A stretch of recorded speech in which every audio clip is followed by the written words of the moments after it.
जगीरा के दरबार में सबका हार्दिक स्वागत है।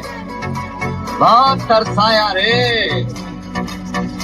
आज मिली है सूरतिया देखने को। करेजा हो हाँ हो तोरा खातिर एगो गाना गावत है। हाँ गावा आगे मैया मार जाइबोगे रेलिया से कोट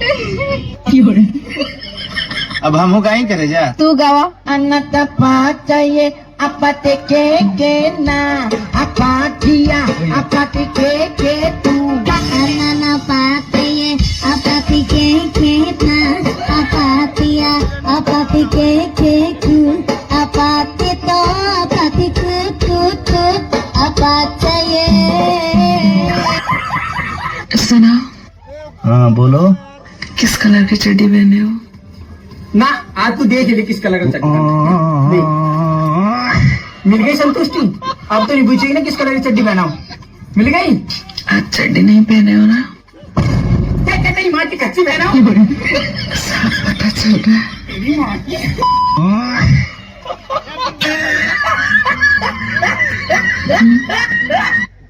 अच्छा सबको चड्डी कलर पूछे लू तनी अपन चड्डी कलर बताइबू। कैसे बताऊं आपको अपने चड्डी की कलर? काहे अपने लाज लगता?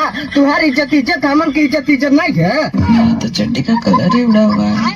देखो ये अब इनका चड्डी कलर उड़ गया। एक बात बोलो, बोलो। गुस्सा मत होना। नहीं गुस्सा नहीं हो, बाकी साफ सुथरा बात बोलियो। कौन से कलर की चड्डी पहने हो? देखो यार हम पूछनी तो बताऊलू है। प्लीज बता दो ना। हाँ तो ठीक बा, हमारी चड्डी कलर उड़ गई।